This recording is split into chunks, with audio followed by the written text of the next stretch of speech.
అది మతం పేరుతో చేసే పార్టీలు కాకుండా మీరు ఏ పార్టీలో పనిచేసినా అభ్యంతరం లేదు. పార్టీలన్నీ వారసత్వాలతో, కులంతో, మతంతో, డబ్బుతో, కుళ్ళు కుతంత్రాలతో ఉన్నాయి. ఈ పరిస్థితుల్లో ఇలాంటి క్వశ్చన్స్ వేసి మమ్మల్ని కవ్వింపు చర్యలకు పాల్పడి ఏదో చెయ్యాలని ఏదో ఆన్సర్ రాబట్టాలని అనుకోవద్దు. నాకైతే ఎక్కడ ఏ కోశాన కూడా జయప్రకాష్ నారాయణ లాంటి వాళ్ళు, అలాగే జేడి లక్ష్మీనారాయణ సార్ లాంటి వాళ్ళు కూడా కొన్ని ప్రయత్నాలు చేసి వాళ్ళు అనుకున్నన్ని ఫలితాలు వాళ్ళు సాధించలేదు. కాబట్టి ఇండిపెండెంట్ పర్సన్స్, నాన్ పొలిటికల్ గా, డబ్బు ఖర్చు లేకుండా, మద్యం లేకుండా ఇలా ఒక చైతన్యంతో సమాజానికి సేవ చేసిన వాళ్ళు ఎన్నికవుతున్నారు అనే వాతావరణం ఏర్పడి, పార్టీలు ఇచ్చే నా తరపున చెప్పు నిలబెట్టినా కుక్క నిలబెట్టినా గెలుస్తారు అనే అహంకారం పోయి ప్రజలు చైతన్యంతో ఉండి ఓట్లు వేసే స్థితి వచ్చి ఇండిపెండెంట్లు గెలిచే వాతావరణం వచ్చినప్పుడు ఈ ప్రశ్న అడిగితే మీకు అనుకూలంగా సమాధానం వస్తుందేమో. ఇదే నా సమాధానం.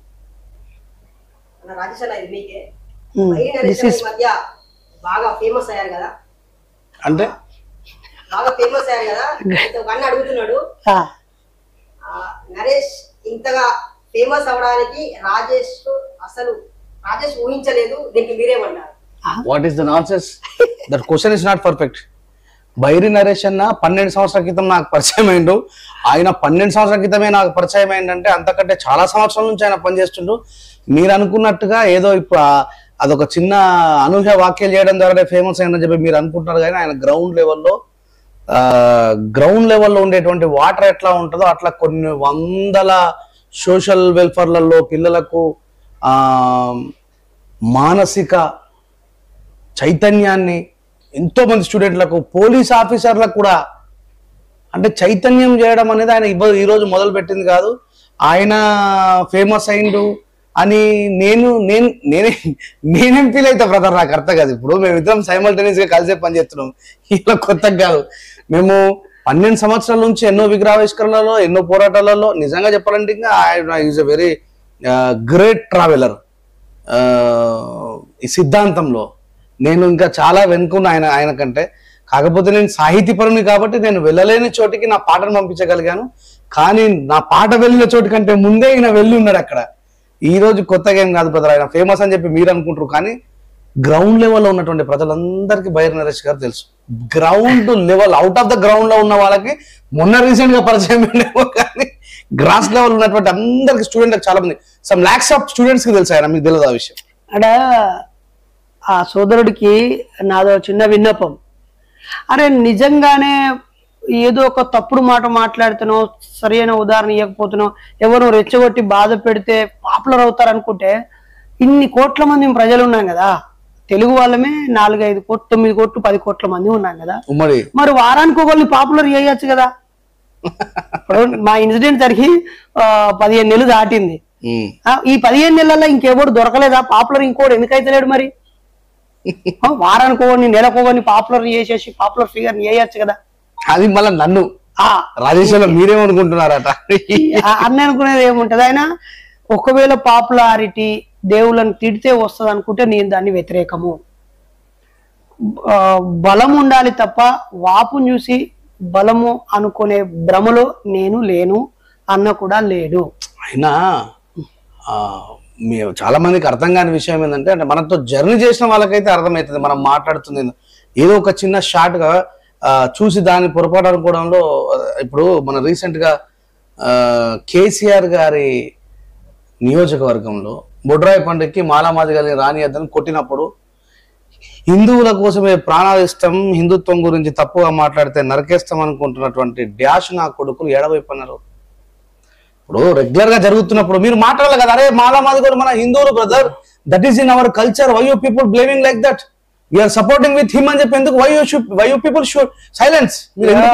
మేడ్చల్ పరిధిలో కిష్టాపూర్ లో నీకు మంత్రం, మీ భార్యకు మంత్రాలు చేతబడి చేసిరని చెప్పిన ఆయన హిందూ ధర్మాన్ని పాటించే వ్యక్తే, మాలేసుకునే వ్యక్తే. ఆ భర్త మాలేసుకునే వ్యక్తే భక్తుడే, ఆ భార్యను లోపల తీసుకెళ్లి మీరు బయటికి లోపలికి రావద్దని చెప్పిన వ్యక్తి హిందూ మాలేసుకునే వ్యక్తే.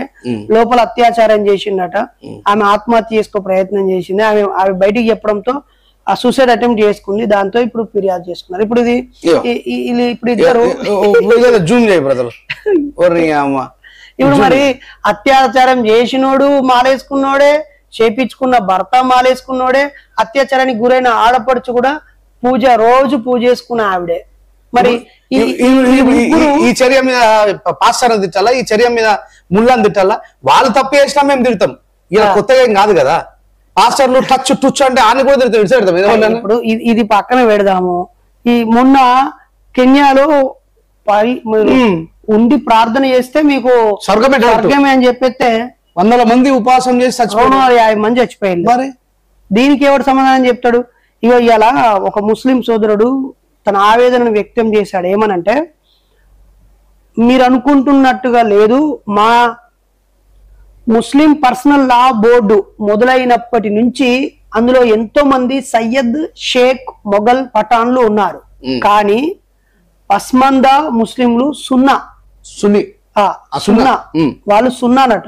పస్మందా ముస్లింలు అంటరాని వాళ్ళుగా కొనసాగుతున్నారని చెప్పి ఈ పస్మందా యాక్టివిస్ట్ ఆవేదన వ్యక్తం చేశాడు. జూమ్ చేసుకొని చూసుకోండి బ్రదర్ ప్లీజ్ ఒకసారి. ఇది మేము పుట్టించిన కల్పితం కాదు కదా, న్యూస్ పేపర్ కటింగ్. దీన్ని ఎవడు ప్రశ్నించాలా? దీన్ని ప్రశ్నించడానికి ఈ మతాన్ని ద్వేషించాలా? ఫయాజ్ అహ్మద్ ఫైజీ అనే యాక్టివిస్ట్, దీన్ని ఎవరు సమాధానం చెప్తాడు? తర్వాత ఇలాంటివి కొల్లలుగా జరుగుతున్నాయి ఎవ్రీడే. మీరు దొంగలు, మీరు దుర్మార్గులు, మమ్మల్ని నిందిస్తే పర్వాలేదు, కానీ మీరు చూస్తూ కూడా తోటి హిందువులకు అన్యాయం జరిగినప్పుడు, హిందుత్వం పేరు మీద అన్యాయం జరిగినప్పుడు, మన సహోదరులకు అన్యాయం జరిగినప్పుడు, మన సోదరిమణులకు అన్యాయం జరిగినప్పుడు నోరు తెరవకుండా నోరు మూసుకుని ఉన్న మీరు పక్షపాతులు, దుర్మార్గులు, ద్రోహులు, దొంగలు, భారతదేశానికి విఘాతం కల్పించినటువంటి దుర్మార్గులు, ఇంకా ఏమున్నా ఎక్సెట్రా. నేను మాట్లాడిన ఏ మాటకైనా నేను అర్హుని కానీ బైరి నరేష్ గారు కాదు.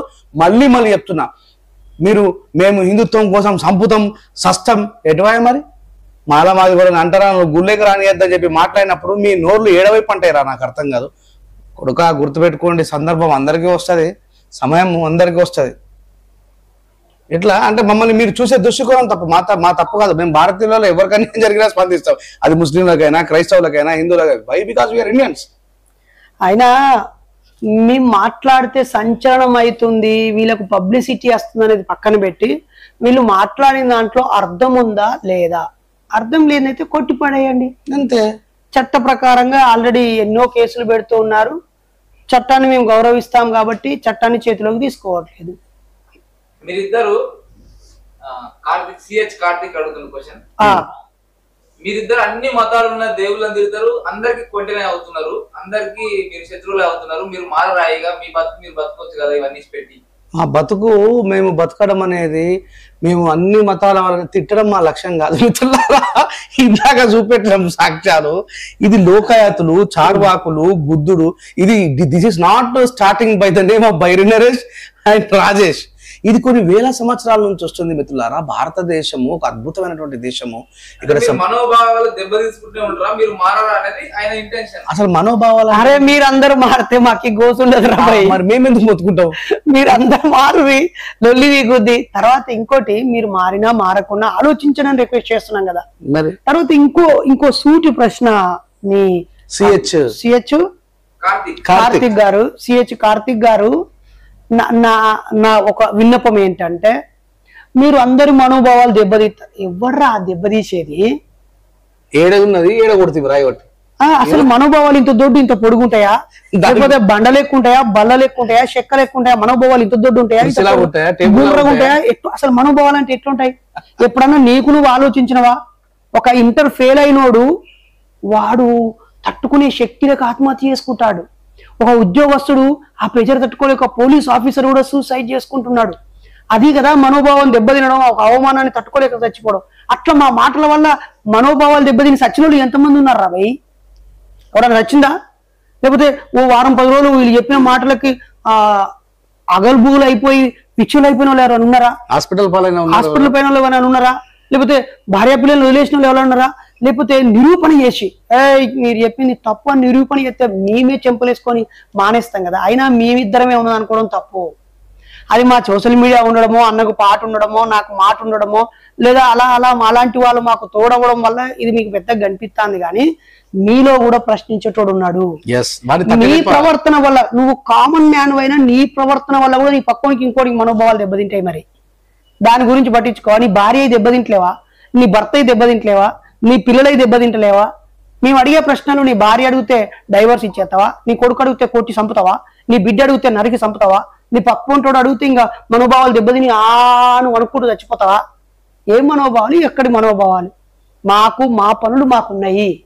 నాకైతే స్పష్టంగా నా భార్య గవర్నమెంట్ ఎంప్లాయీ, నేను సైకాలజిస్ట్ని, అలాగే స్కిల్ డెవలపర్ని, మ్యాజిక్ ట్రైనింగ్ ఇచ్చే వ్యక్తిని. నాకు నాకు కొంత వ్యవసాయ భూమి ఉంది. నేను సైకాలజిస్ట్గా పనిచేసినప్పుడు వచ్చిన డబ్బులు, నా భార్య టీచర్గా ఉండి సంపాదించిన డబ్బులు, మేము లోన్ పెట్టుకొని తీసుకున్న డబ్బులు, మాకు ఎలాంటి వృధా ఖర్చు ఉండవు కాబట్టి మేము కొంత చేను చిలక కూడా కొనుక్కున్నాము.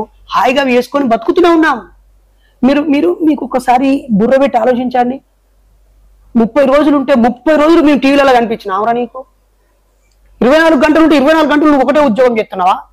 నేను 24 గంటలు ఇక నువ్వు మొత్తం ఉద్యోగం చేసి కష్టపడి వ్యవసాయం చేసి సంపాదించుకొని బతుకుతున్నారు అందరూ. మీ ఖాళీ సమయంలో తినచ్చు, తాగొచ్చు, ఎగరచ్చు, ఎంజాయ్ చేయొచ్చు, పిచ్చి పనులన్నీ మీరు చేయొచ్చు. మేము మా పిల్లలు చూసుకొని, మా ఉద్యోగం చూసుకొని, మా వ్యవసాయం చూసుకొని, మా షాపు చూసుకొని, మా కిరాణం చూసుకొని, లేదా మేము ఇచ్చే క్లాసులో ప్రోగ్రాంలో మా పనులు మేము చేసుకుంటూ మిగిలిన సమయాన్ని సమాజానికి ఇవ్వడం కూడా ఇది తప్పేనా? మీరు మీ మిగిలిన సమయాన్ని చెత్తకి ఇస్తారు కావచ్చు, మేము చెత్త కడగడానికి ఇస్తాను. అయినా ఇప్పుడు ఈ మధ్య మాలాంటి వాళ్ళను కలుసుకోవడానికే ప్రయత్నిస్తున్నాము. అది తప్పెట్లా అవుతుంది? కాదు కదా. మళ్ళా మీరందరి మనోభావాలు దెబ్బతీసుకుంటూనే ఉంటారా? ఎవడి మనోభావాలు దెబ్బతీసుకుంటున్నారు? ఎక్కడ తీస్తున్నాం మేము మనోభావాలు దెబ్బ? నేను దేవుళ్ళని తిడుతురాని అడిగాడు ఇందాక. నీకు తలకాయ ఉన్నదో లేదో తమ్మి నువ్వు అడినావు, కానీ నీకు చెప్పు ఉంటే చెప్పు ఇప్పి చేతులు పట్టుకొని అడుగు నన్ను.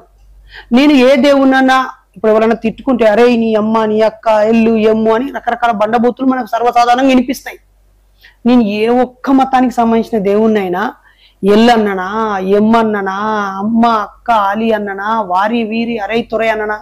ఇగో 42 మంది చార్ధాంలో చచ్చిపోయారు. చార్ధామ్ యాత్ర 12 రోజుల్లో 42 మంది మృతి. ఇప్పుడు ఈ చార్ధాంలో 42 మంది చచ్చిపోయిర్రు అనే వార్త వచ్చినప్పుడు మీ దేవుడు ఎక్కడున్నాడు, ఎందుకు కాపాడలేదు? ఇక్కడున్న మనల్ని కాపాడే దేవుడు ఆ పవిత్ర స్థలానికి పోయిన చోట కూడా కాపాడలేదు ఏందో అని అన్నాం. కానీ ఈ చార్ధాంలో ఏ దేవుడు ఉన్నాడు, ఆయన్ని వాడు వీడు అని ఏమైనా తిట్టిన సందర్భాలు ఉన్నాయా? ఆలోచించురా నాయన అని నిన్నంటే దేవుళ్ళని తిడుతున్నావని నువ్వు ప్రచారం చేస్తావు. నీకు నిజంగా మెదడుంటే తమ్ముడా, సోదరా, బైరి నరేషు ఏ దేవుణ్ణి ఏ మాటతో తిట్టాడు, ఏ సందర్భంలో తిట్టాడు, ఎందుకు తిట్టాడు, ఏ పదాలు ఉపయోగించాడని ఒక్కసారి నీకు నిజంగా బుర్రుంటే సెర్చ్ చేయి, సరిపోతుంది. అప్పుడు నువ్వే నాకు సారీ చెప్తావు. నీ అమ్మ బైరి నరేషు ప్రశ్నించిండు, లేదా వివరంగా రాసి ఉన్నది చదివి చెప్పిండు, ఉన్నదే వివరించిండు, ఆధారాలతో మాట్లాడినా నువ్వు నన్ను అభిమానించాలి. లేదా ఇంతకాలం నీ మెదడులో నమ్మకాల పేరుతో ప్రశ్నించకు, ఆలోచించకు అని నీ మెదడులో పెండబెట్టినని నువ్వు అడగాలి పోయి. ఆడట్లా అంటా ఉంటే మా గుండెలు వలుగుతున్నాయి సార్, మరి నిజమేందో నువ్వు చెప్పమని చెప్పి మీ మోల్ సాబునో, మీ పాస్టర్ అయ్యనో, లేకపోతే మీ పూజారినో నువ్వు అడుక్కోవాలి. నువ్వు అడుక్కొని కడుక్కోకుండా నువ్వు తిడుతున్నావు అంటే ఇది అర్థం పర్థం లేని ఆరోపణ. Next question. ఇంకో క్వశ్చన్ అన్న, బుద్ధుడు, కార్ల్ మార్క్స్, అంబేద్కర్ ఈ ముగ్గురులో కేవలం ఒకరిని మాత్రమే ఎంచుకోండి అంటే ఎవరిని ఎంచుకుంటారు? మళ్ళీ సరే. బుద్ధుడు, కార్ల్ మార్క్స్, అంబేద్కర్ ఈ ముగ్గురులో కేవలం ఒకరిని మాత్రమే ఎంచుకోండి అంటే ఎవరిని ఎంచుకుంటారు? ఎందుకు ఎంచుకోవాలి ఒకరిని? ఆడ వంకాయ కూర ఉన్నది, టమాటా ఉన్నది, బెండకాయ ఉన్నది, బీరకాయ ఉన్నది, ఏదో ఒకటే తినమంటే ఆ టైంలో ఏది టేస్ట్ ఉంటే అది ఇంత ఎక్కువ వేసుకొని తింటాం. ఇది తినకన్నప్పుడు ఆడ పెట్టకు, ఉన్నది ఏది తింటాం. నా పక్క పంట బసవేశ్వరుడు ఉంటాడు, ఇక బసవేశ్వరుడు పేరు చెప్తావా? పక్కన కేరళలో నారాయణ గురు ఉంటాడు, ఆయన పేరు చెప్తావా? కింద తమిళనాడులో పెరియార్ ఉంటాడు, ఆయన పేరు చెప్తావా? అంటే అరే ఇలా ముగ్గురుతో నాకెందుకు రవై, నా హైదరాబాద్ లోనే భాగ్యరెడ్డి వర్మ ఉన్నాడు, ఆయన ఇంతకాలం ఎవడు పట్టించుకోలేదంట. అరే గంత దూరం ఎందుకురా బాబు, నేను మొన్ననే ఒక ఊరికి పోయినా, బొడ్డపాడు అనే ఊరికి. అక్కడ సుబ్బారావు పాణిగ్రహి అనే బ్రాహ్మణ పూజారి శివాలయంలో పూజ చేసుకుంటా ఈ ఆలయము ఈ విగ్రహం ఇలా ఏర్పడిందని వివరించడం వల్ల అక్కడున్న యువకులందరూ ఆ విగ్రహాలను తీసుకెళ్లి అక్కడే ఉన్నటువంటి శివసాగర్ బీచ్ లో నిమజ్జనం చేసేసి ఈ రోజు నుంచి దేవుళ్ళను మొక్కడమని చెప్పిండు.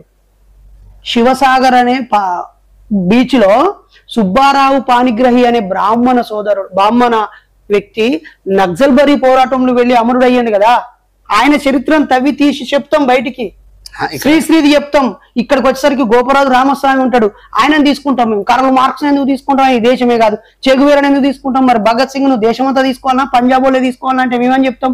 కాంచీరావును పంజాబ్ వాళ్ళే తీసుకోవాలి, ఉత్తరప్రదేశ్ లో తీసుకోవాలి. మరి నువ్వెందుకు తీసుకుంటున్నావు?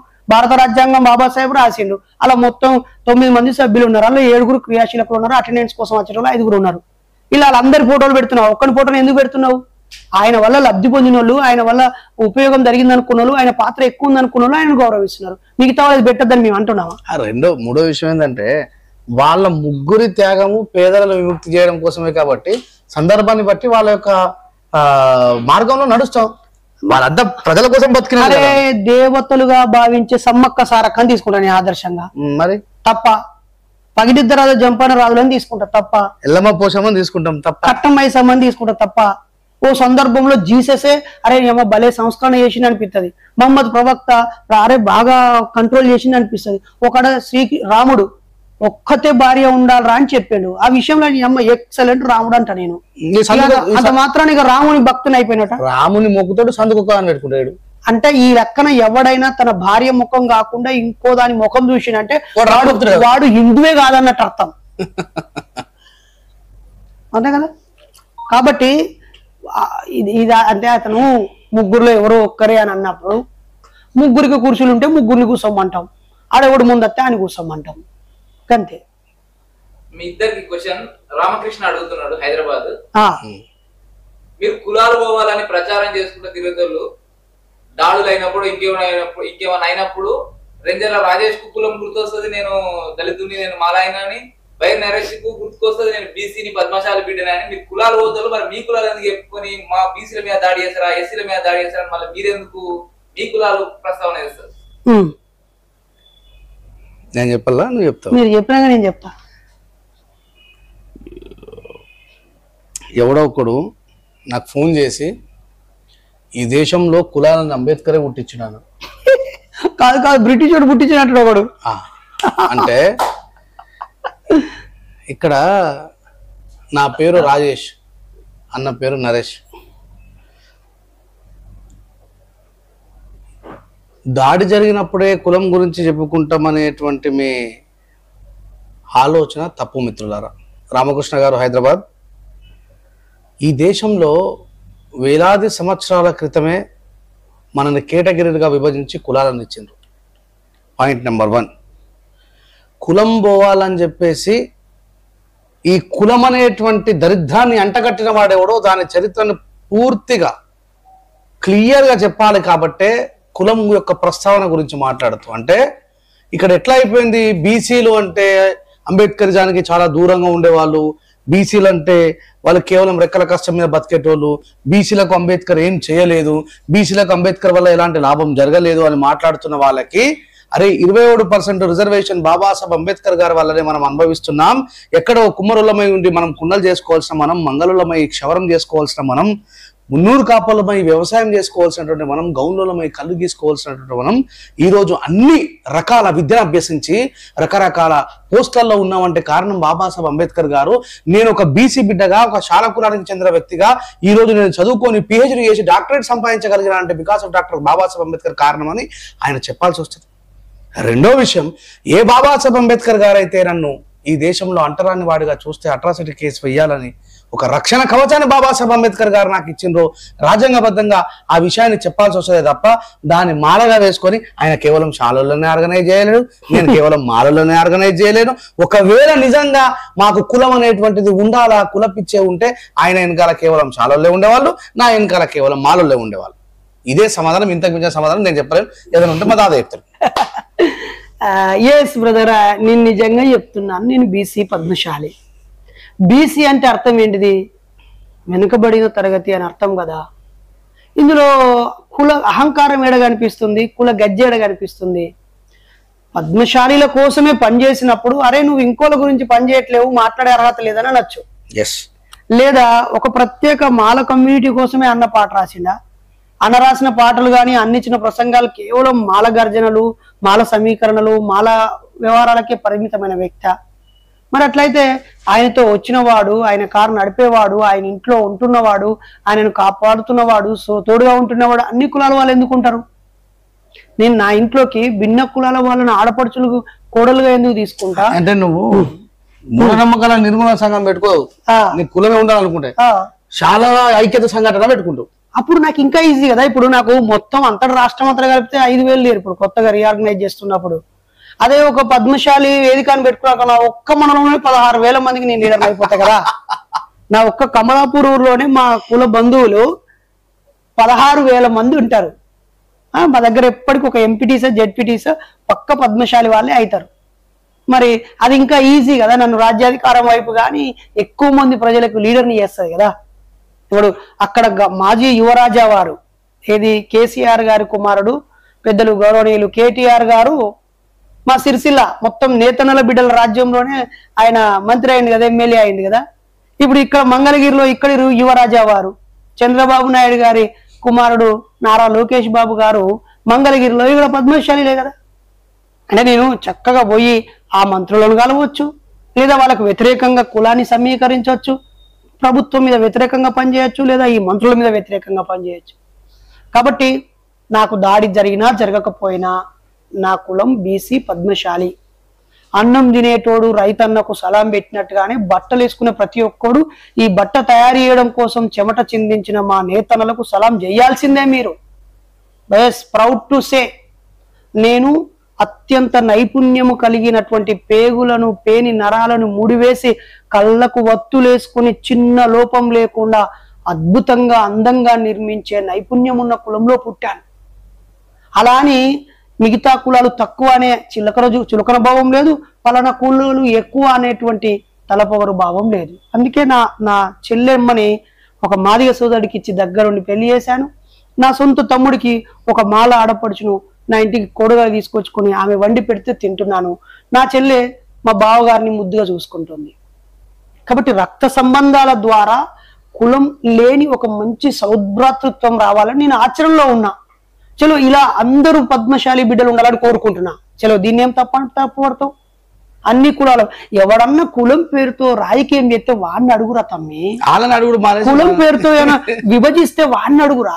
పార్టీల వారిగా కులాల వాళ్ళు విడిపోతే అడుగు. లేకపోతే వాడు మోసం చేసి వచ్చారు మన కుల పోనీ ఇచ్చిండ్రా అంటే అప్పుడు అరే నువ్వు మోసం చేసి పొరపాటు చేసి కులాన్ని వాడుకుంటున్నారా ఎదవా అని అడుగు. మమ్మల్ని అడిగితే ఎట్లా బ్రదర్? ఒకవేళ నేను మా పద్మశాలి సోదరులు ఎవ్వరు ఎక్కడ ఏ సలహా కావాలన్నా, న్యాయ సలహా కావాలన్నా, సైకాలజికల్ నైపుణ్యం కావాలన్నా, ఇంకేదైనా అనుభవం కావాలన్నా నేను ఇవ్వడానికి సిద్ధంగా ఉంటాను. అగరున్న మిగిలిన సమయాన్ని ఇస్తా, తప్పేమున్నది? అక్కడ ఏ సంఘం పిలిచినా పోతాం కదా. ఎమ్మెల్యే సంఘంలో కేవలం ఎస్సీలు మాత్రమే ఉన్నారు అంటున్నారు, దానికి మీ సమాధానం? అంటే ఎస్సీలు మనుషులు గారా ఏంది? నువ్వెవడు లేడనడానికి లేవు అండ. నువ్వు పనిచేస్తున్నావు ఈ సంఘంలో. ఫస్ట్ నువ్వు ఈ సంఘంలో పనిచేస్తే వీడికి వచ్చినాక అరే మీరేం కులం ఏ కులం అని అడుగుతా అప్పుడు నీ గుణం తెలిసిపోతుంది కదా. మా దాంట్లో ఎవరైనా ఒక మిస్డ్ కాల్ ఇచ్చి నా ఫోన్ నంబర్కు వివరాలు పెడితే సభ్యులు అవుతారు. అట్లా అయిన వాళ్ళు ఏ కులపోలో నేను అడగలేదు. మరి నేనే కులం అడగనప్పుడు, మా వాళ్ళే కులాన్ని ప్రకటించినప్పుడు, మా సంఘంలో మాలమాదిగోళ్ళే ఉన్నారు లేదా బైర్ నరేష్ పద్మశాలి కాబట్టి పద్మశాలీలు మాత్రమే ఉన్నారని నువ్వెట్టు నిర్ధారణ కత్తావు? అసలు దేవుడు అనేది భ్రమ కల్పితం రా, ప్రశ్నించి పరిశోధించి నిరూపిస్తేనే నమ్మురా అనే నేను నువ్వు నమ్మేదాన్ని నేను ఎందుకు విలువ ఇస్తా? ఒకవేళ నిజమే అయితే అవు బై 100కు 100% మా దాంట్లో ఎస్సీలే ఉన్నారు. అయితే ఏంది? మనుషులు గారా? మాది సంఘం కాదా? రాజ్యాంగంలో ఇన్ని కులాలు ఉంటేనే రిజిస్ట్రేషన్ అయిద్దని అని చెప్పిరా? లేకపోతే ఇందులో బీసీలే ఉండి మాట్లాడితేనే మాట్లాడాలి, రెడ్డిలు ఇలా లేరు కాబట్టి ఇది రెడ్డి వ్యతిరేకమా? నువ్వు రా బ్రదర్, క్వశ్చన్ అడిగిన మిత్రుడా, నీకు ఆహ్వానం పలుకుతున్నాం. Please welcome, join with us. ఒకవేళ నిజంగానే నీకు అలా అనిపిస్తే అది నీ పచ్చకామెరలో ఒక్క నెల రోజులు మాతో ఉండు, తర్వాత నువ్వు పోతామో చూద్దాం. ఒక్క నెల రోజులు వచ్చి మాతో అదేం లేదు. నేనైతే ఇప్పుడు ఒక 6-8 నెలల క్రితం స్థాపించిన దీంట్లో మహిళలకే మొదటి ప్రాధాన్యత ఇస్తున్నాను.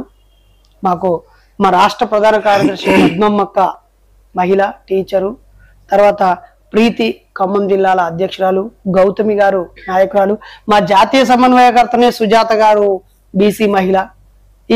ఇంకేం కావాలి, కొన్ని అరుదైన జాతుల్లో నుంచి వచ్చిన వాళ్ళు కూడా జిల్లా అధ్యక్షులుగా కార్యదర్శులుగా ఉన్నారు. మేమైతే మా దాంట్లో ఈ కులములు చేరొద్దు అని పెట్టలేదు కాబట్టి ఎవరు చేరిరో అది నన్ ఆఫ్ యువర్ బిజినెస్. ఇంకో విషయం, చాలా మంది బూతులు తిడుతున్నారు అని చెప్పి మాట్లాడుతున్నారు కదా. ఒకటి చెప్తా, గుర్తుపెట్టుకోండి. మమ్మల్ని మానసికంగా బాధ పెట్టడం కోసం, మేము వెళ్తున్నటువంటి మార్గంలో స్పీడ్ బ్రేకర్లను వేయడం కోసం ఈ 2 తెలుగు రాష్ట్రాలలో 50,000కు పైగా ఇన్స్టాగ్రామ్లో, ఫేస్బుక్లో, రకరకాల సోషల్ మీడియాలో పనిచేస్తున్నారు. మా ఇద్దరి ద్వారా మీ భార్య పిల్లలకి ఇంత కూడు దొరుకుతున్నది, అందుకు మేము ఆనందపడుతున్నాం. మీరు ఎన్ని బూతులు రాసుకున్నా వీఆర్ నాట్ టేకింగ్. బుద్ధుడు ఒక మాట చెప్తాడు, నా భిక్షు పాత్ర ఇది నా చేతిలో ఉన్నప్పుడు నాది, ఇది నీకు ఇస్తే నీది, నేను స్వీకరించకపోతే అది నాది కాదు అన్నాడు. అలాంటి బుద్ధుని యొక్క ఆలోచన విధానంలో బతికే వాళ్ళం మేము. మీరు ఎన్ని బూతులు రాసుకున్నా మా మనసు వరకు రాదు. ఈయన సైకలాజిస్టు, నేను రేషనలిస్టు. మీ మాటలు ఏవి కూడా చూస్తూ నవ్వుతామే తప్ప బాధపడము. కానీ ఒక్క విషయంలో ఆనందపడతాం, మా వల్ల మీకు కూడు దొరుకుతుంది. మీ భార్య పిల్లలకి ఇంత బువ్వ దొరుకుతుంది. 30,000 35,000 రూపాయలు జీతం ఇస్తున్నా మిత్రులారా, తిట్టుకోండి, వెల్కమ్. లేదు, దీనికి నేను రాధా మనోహర శర్మన శాస్త్రీయ రాయా మనోహర్ దాస్ గారు ఒక మాట అన్నారు. తనని ఒక ఆయన బాగా తిడుతూ ఉంటే, ఓ నన్ను తిడుతున్నావు కదా సోదరా, ఇవన్నీ మీ అమ్మ ముందు, మీ భార్య ముందు, మీ చెల్లె ముందు, మీ కూతురు ముందు, ఇవి నోరు తెరిచి నువ్వు తిట్టగలవా? అలా నువ్వు తిట్టిన నాడు నేను తీసుకుంటాను అని చెప్పాడు. కాబట్టి నేను మిమ్మల్ని రిక్వెస్ట్ చేస్తున్నాను, తిట్లతో ఏ మార్పు రాదు.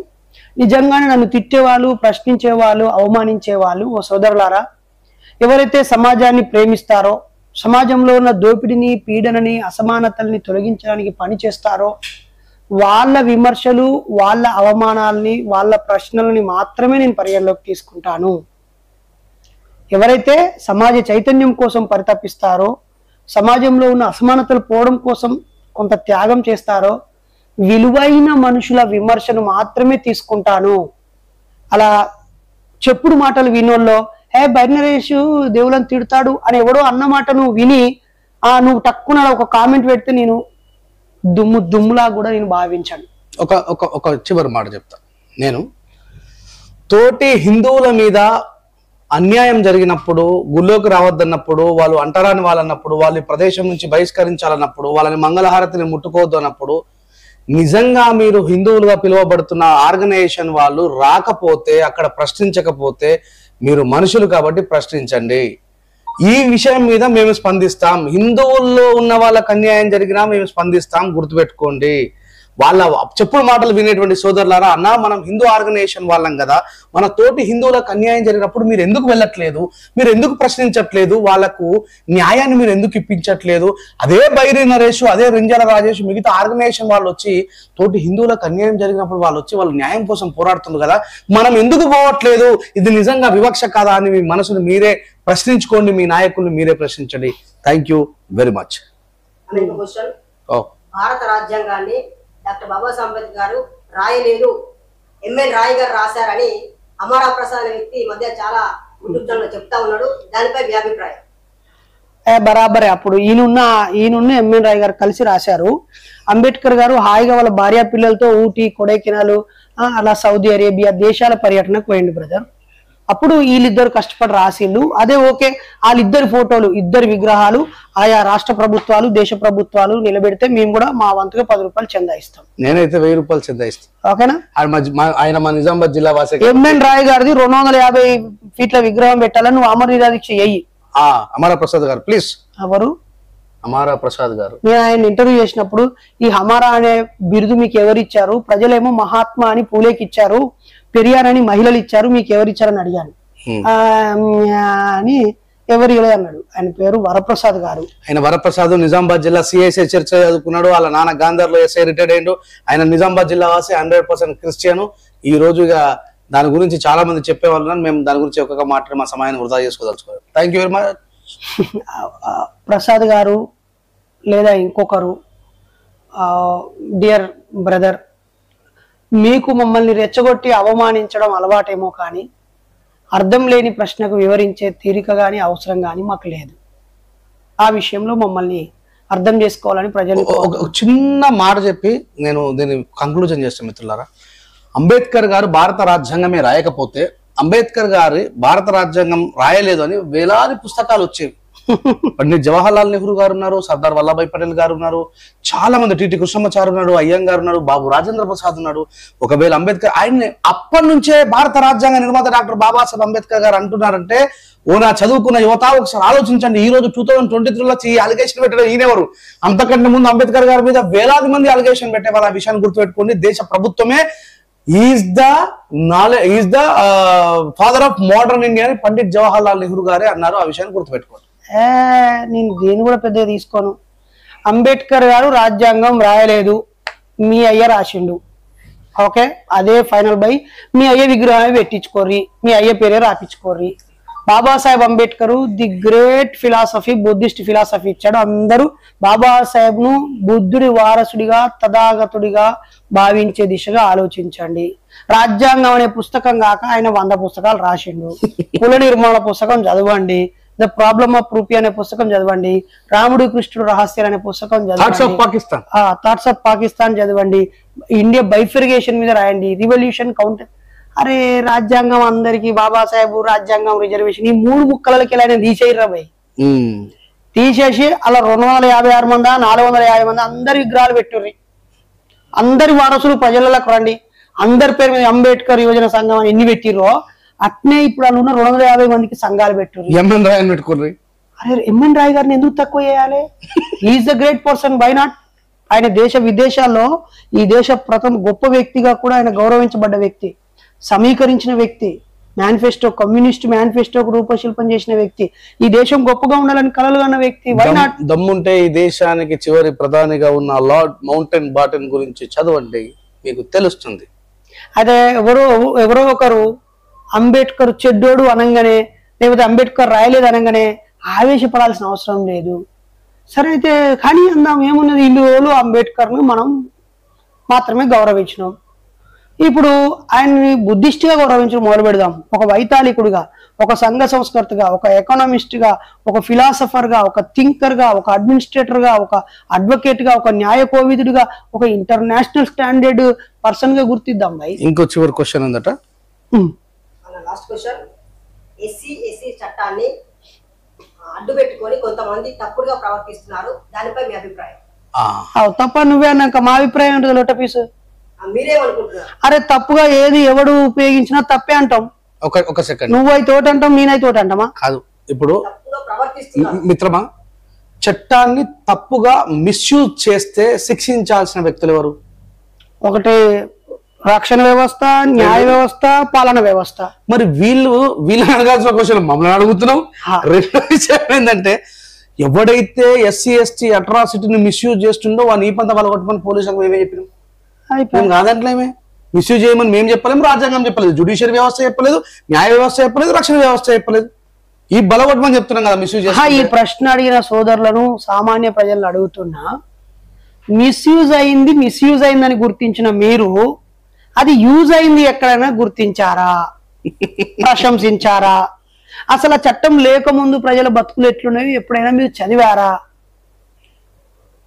ఏమి బ్రదర్, నేను నా భార్య వచ్చి నీ దగ్గర బాధ చెప్పుకుంటే ఒక్కల మాట విని చట్టం మొత్తం న్యాయం ఏందో తీర్పు ఏందో చెప్తావా? ఇద్దరి మాటలు వింటావు కదా. అది రక్షణ వ్యవస్థ చేయాల్సిన పని, న్యాయ వ్యవస్థ చేయాల్సిన పని. అప్పుడు ఒకవేళ అది విఫలమైతే అమలు చేసేటువంటి పాలకులు పనికి మాలిన వాళ్ళు అయినా అయి ఉండాలి, దాన్ని కాపాడే న్యాయ వ్యవస్థలో కులగజ్జి కొనసాగుతూ ఉండాలి, దాన్ని అమలుపరిచి రక్షించాల్సిన పోలీసు వ్యవస్థలో దరిద్రం దాపరించి ఉండాలి, లేదా ఆ చైతన్యం చెడుగా ఉపయోగపడే వ్యక్తులది తప్పవుతుంది, కానీ చట్టం తప్పెట్లయితుంది, పీడనకు గురయ్యే ప్రజలు ఎట్లా తప్పవుతుంది?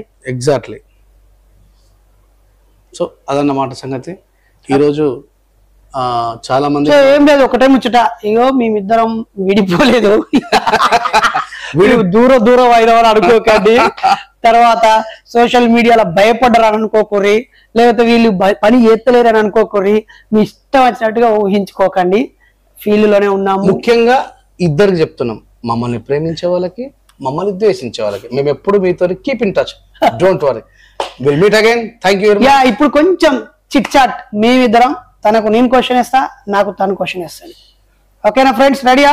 ఇప్పుడు ఇది సూపర్ ఓవర్ లాగా అనా. మరి ఇంత సమాజాన్ని ప్రేమిస్తున్న మీరు సమాజం కోసం ఏ రకమైన త్యాగానికి సిద్ధంగా ఉన్నారు? నేను జ్ఞాన త్యాగానికి ఎప్పుడూ సిద్ధంగానే ఉన్నా, నిరంతరం జ్ఞానాన్ని అర్జిస్తానే ఉన్నా, జ్ఞానాన్ని సమాజానికి నేర్పుతా ఉన్నా అని చెప్పను.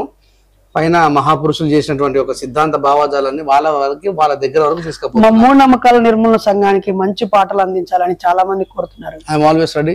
నెక్స్ట్ వీక్ లోపల, ఈ రోజు ఏ వారం? శుక్రవారం. నెక్స్ట్ శుక్రవారం లోపు నేను ఒక పాటని MNS కి యాజ్ ఏ రైటర్ గా, యాజ్ ఏ సింగర్ గా, మరి నేనే రాయాలా లేకపోతే వేరే వాళ్ళతో వాడించుకుంటారా? నేనే రాసి నేనే వాడాలనేది మీ అభిప్రాయం చెప్పండి. మీరే రాసి మీరే ఓటు వాడాలి. అత్యధికంగా మెజారిటీ ప్రజలు రాజేష్ అనే రాసి పాడాలని కామెంట్ పెడితే నేను వాడతా, లేదంటే రాయడం మాత్రం నేను రాస్తా, వేరే వాళ్ళతో వాడించుకోవాలి. గతంలో ఒకసారి మనం అనుకోకుండా డయాస్ మీద మాలాంటి వాళ్ళు నెక్స్ట్ తరానికి కాస్త ఒక ట్రైనింగ్ క్యాంప్ లాంటి పెడదాము అని ఆలోచన చేసి వదిలేసాము.